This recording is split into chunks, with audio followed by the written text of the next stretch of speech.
O presidente Jair Bolsonaro chegou à cidade de Coremas, na Paraíba, para a inauguração da usina fotovoltaica Coremas 3 e participação do ato de divulgação do Programa de Eficiência Energética na Paraíba. Na chegada, o presidente foi recebido pela população, que tomou as ruas para ver Bolsonaro passar.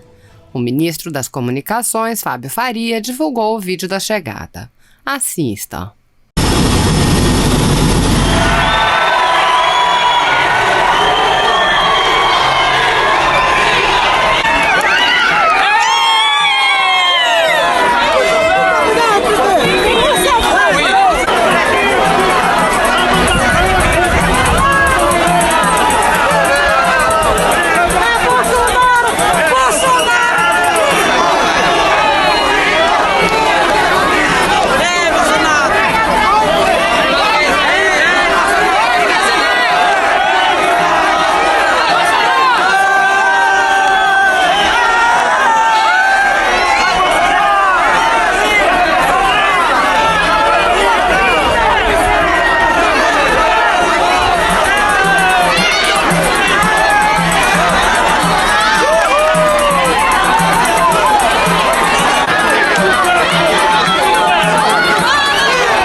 Como tem dito há alguns meses, venho trabalhando na elaboração de propostas legislativas que deem ao Congresso Nacional legítimos instrumentos de controle dos excessos do Poder Judiciário. Não é possível que nossa República continue sem um adequado funcionamento do sistema de freios e contrapesos. Indispensável para que haja uma verdadeira tripartição de poderes. Temos assistido a uma supremacia de um poder em relação aos demais. O presidente da República pode ter sustado os efeitos de seus atos pela decisão de um ministro do Supremo Tribunal Federal. As duas casas do Congresso Nacional, a Câmara e o Senado, passam meses debatendo e votando uma reforma. E um ministro do Supremo, com uma canetada só, pode suspender seus efeitos na extensão que entender cabível. Ou seja, Executivo e Legislativo são drástica e dramaticamente controlados pelo Supremo Tribunal Federal. Enquanto que ele, o STF, parece não poder ter seus atos sequer analisados à luz da Constituição Federal. Isso não é democracia. Isso não é tripartição de poderes. Isso não é sistema de freios e contrapesos. E mais, o Supremo pode instaurar um inquérito, ordenar buscas e apreensões e prisões em flagrante violação ao sistema acusatório, e isso ainda é tido como constitucional por 10 de seus ministros. O país inteiro assiste estupefato à violação de regras constitucionais básicas e ninguém pode fazer nada. Os prejudicados resolveram recorrer a um órgão internacional, a Corte Interamericana de Direitos Humanos. Ou seja, chegamos ao ponto de admitir que não temos no ordenamento jurídico brasileiro um correto funcionamento do sistema de freios e contrapesos. Precisamos buscar socorro no exterior. Aqui existem freios sim e muitos, mas somente para o Executivo e Legislativo. Mas não existem freios para o Judiciário. Existe a figura do impeachment de ministros, mas isso não é o mesmo que freio ou contrapeso em relação ao Poder Judiciário. Enquanto o Supremo e todo o Judiciário exercem corretamente a autocontenção, ou seja, enquanto reconhecem e respeitam os limites postos pela Constituição, não é preciso cogitar qualquer controle externo. Mas quando esses limites são rompidos, a Constituição Federal precisa prever mecanismos de contenção, porque o poder pertence ao povo, à nação brasileira, e não ao presidente da República, aos congressistas ou aos ministros do Supremo. Todo o poder emana do povo. É o que proclama a Constituição Federal. No inciso 5 do seu artigo 49, a Constituição diz que o Congresso Nacional tem competência para sustar atos exorbitantes do Poder Executivo, mas nada diz sobre o Poder Judiciário. Isso não é razoável. Por causa disso, apresentei no dia 25 de junho uma proposta de emenda à Constituição a fim de garantir ao Congresso Nacional o poder de sustar atos e decisões também do Poder Judiciário, quando extrapolar sua competência e invadir atribuições dos demais poderes e instituições da República. Não queremos, obviamente, limitar as competências constitucionais do Supremo, mas impedir que o Judiciário continue sendo um superpoder. Assim como o Executivo e o Legislativo, o Supremo também precisa estar sujeito a controle para que não extrapole suas competências. A PEC que apresentei precisa de 27 assinaturas para tramitar. Quero agradecer aos senadores que já assinaram: senador Everton, Girão, Omar Aziz, Lucas Barreto, Eumano Ferrer, Haroldo de Oliveira e Zequinha Marinho. E pedir que os demais senadores apoiem para que possa entrar em tramitação. Vozes contrárias certamente surgirão, mas hoje há uma clareza nacional da urgente necessidade de construir em nossa República um sistema de freios e contrapesos que seja completo, para que a tripartição de poderes funcione de verdade. Deus abençoe você, Deus abençoe o Brasil. Dos deputados e senadores, diz claramente que nós somos invioláveis nos votos, palavras e atos, opiniões. É claro que a gente tem sim o direito de externar as nossas opiniões, as nossas palavras, os nossos atos também. Se nós estamos participando de alguma atividade como essa aqui e externamos a nossa opinião, nós não estamos apenas falando em nosso nome, nós estamos falando em nome daqueles que nós representamos, que são os eleitores. Então, para isso é que existe a eleição de representantes do povo. E exatamente em função disso daí, para terem uma ideia, nesse momento a gente está discutindo, eu estou com 2 volumes aqui, que são as minhas razões de defesa que estamos apresentando à Procuradoria-Geral da Câmara, assim como a deputada Bia também tem as dela, e vários outros deputados, porque tivemos o sigilo bancário quebrado, acusados de estarmos apoiando manifestações antidemocráticas. Nada a ver com isso daí. Primeiro que não apoiamos, e se tivéssemos apoiado, teríamos todo o direito, assim como cidadãos, não somente como deputados. E a acusação de que a gente fez uso de verba parlamentar, de verba pública, para a divulgação da atividade parlamentar, também é uma coisa apurada, porque todos têm essa verba, ela está legal, ela está legalizada, reconhecida, e não tem motivo de estarmos sendo atacados.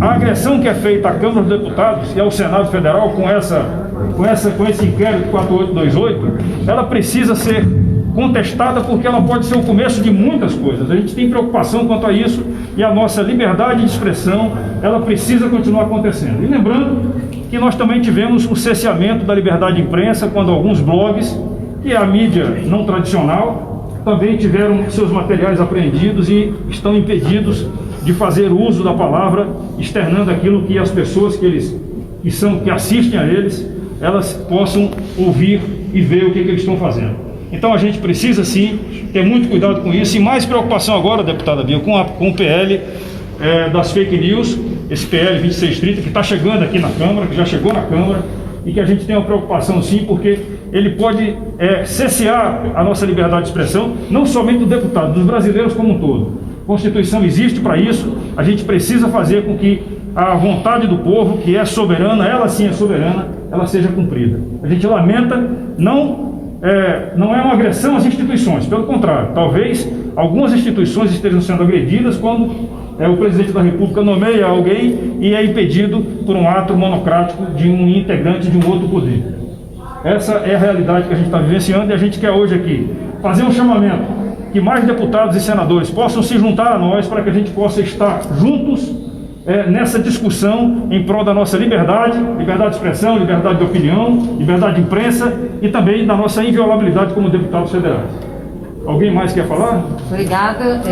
Se você continuar falando, você quer cercear a minha palavra. Bom, boa tarde a todos. Obrigada por estarem aqui. A nossa intenção é a gente lembrar ao parlamento, a cada parlamentar aqui, que essa prerrogativa da inviolabilidade da palavra, do voto, da opinião, ela é garantia da própria democracia. É ela que garante o exercício do nosso mandato. E nós estamos aqui para representar o povo. Então, nesse momento, é preciso que a gente separe qualquer ideologia, qualquer inimizade. O que nós temos que pensar é que essa é a prerrogativa de cada um de nós. Então, nós não podemos concordar, até quando um adversário político nosso tem essa sua prerrogativa ceifada, porque isso acabará por atingir a todos, a qualquer um dos parlamentares. E além dessa nossa prerrogativa, é muito importante que a gente lembre que estamos aqui para representar o povo, e é a voz do povo que está também ameaçada com esse projeto que a gente chama da censura. Ninguém sabe o que são fake news. Fake news, como disse o grande Guilherme Fiuza, é o que quiser que seja, é qualquer coisa. E nós conclamamos, inclusive, a imprensa, que não faz parte desse trajeto, mas pode vir a fazer por uma emenda de qualquer parlamentar. E também os senhores poderão ter a liberdade de vocês ameaçar. Então vamos nos unir nesse momento pela liberdade de expressão, que é pilar de qualquer democracia. Muito obrigada. Eu vou passar agora para o Eduardo Bolsonaro. Boa tarde. Eu queria aqui não ser repetitivo, então somente agregar que o artigo 53 da Constituição sofreu uma alteração através de uma emenda em 2001. Até então o texto constitucional dizia que deputados e senadores são invioláveis civil e penalmente por suas opiniões, palavras e votos. Para que não houvesse qualquer tipo de dúvida, essa emenda acrescentou a palavra quaisquer. E hoje temos o texto que todos os deputados e senadores são invioláveis civil e penalmente por quaisquer opiniões, palavras e votos. Mais claro do que isso, meus caros, impossível. E a única arma que nós temos à nossa disposição para poder trabalhar através da outorga que nos foi dada através do voto popular é a nossa fala. Não faz qualquer sentido esse inquérito sobre manifestações antidemocráticas que está atingindo nós aqui dentro do Congresso. E outra coisa, a gente pede sim, porque essa é uma causa institucional suprapartidária, a gente tem que ter o apoio da Procuradoria da Câmara. Eu lamento que o presidente Rodrigo Maia, que ele não seja uma voz mais expressiva diante da quebra de sigilo de 10 parlamentares. 11. E os 11 parlamentares, perdão, obrigado, Carla. Isso daqui, não se enganem, amanhã vai para cima de vocês da imprensa. A deputada Bia falou muito bem sobre o PL 2630. Está se criando uma atmosfera em que o projeto de lei vai cercear a liberdade de expressão e está sofrendo críticas da direita, da esquerda, do Facebook, de órgãos de imprensa. Mas eu gostaria de ver mais apoio em relação a esse sentido. Óbvio que nós temos nossa diferença. Vocês sabem que eu sou um crítico de boa parte da imprensa. Mas eu não quero de maneira nenhuma ganhar essa guerra calando os senhores. Vamos para o debate. Agora, como é que a gente vai poder debater e melhorar as políticas da nossa sociedade se eu estou com medo de falar uma coisa e ser preso? Ou se o internauta, como por exemplo o Oswaldo Eustáquio, que faz um trabalho jornalístico, se ele fala alguma coisa e ele é preso? Não faz sentido. Então é somente esse o nosso apelo. Eu agradeço aqui aos deputados dos mais diversos partidos. Aqui, às vezes, tem deputado aqui que a gente troca farpa no plenário, mas a gente está aqui hoje, por quê? Porque nós somos maduros o suficiente para entender que numa democracia o direito à liberdade de expressão tem que valer, tem que viger, independentemente da vontade de uma ou outra autoridade. Então passo a palavra aqui a quem desejar fazer uso da palavra. Santinha Hildo, Pedro Lucas, Paulo Martins, Nivaldo. Pode. Boa tarde a todos e a todas. Esse é um momento que pede que a gente faça uma grande reflexão sobre o que vem acontecendo em nosso país. Não tem espaço para nós sairmos da crise que estamos passando, diminuindo a importância de qualquer um dos pilares dessa democracia. E quando eu digo qualquer um, é qualquer um mesmo. Poder executivo, poder legislativo e poder judiciário. Nós não estamos aqui atacando a instituição. O que nós estamos falando é de comportamento. A ninguém pode ser dado o direito de manchar a imagem de uma instituição a partir do ato dos seus integrantes. E nós, do Parlamento, nós que recebemos a procuração para trazer a voz daqueles que estão clamando por justiça, estamos aqui hoje dando total apoio a esse ato que está sendo promovido pelo deputado General Girão, pela deputada Bia Kiss e por todos aqueles que se sentiram injustiçados nesse processo. Nós não vamos abrir mão de defender as prerrogativas desta casa e também de lutar pela nossa democracia. Paulo. Quem mais? O Paulo. Jornalista. Boa tarde a todos. Além de reiterar tudo que assinar, subscrever tudo que já foi dito, eu quero chamar a atenção para a gravidade do que está ocorrendo. quando a inviolabilidade dos deputados, das opiniões, posições e votos, ela é relativizada, o que está ocorrendo no fundo disso como resultado é a inviabilidade do próprio parlamento, que, como por definição, é o lugar onde a sociedade se manifesta através de seus representantes eleitos.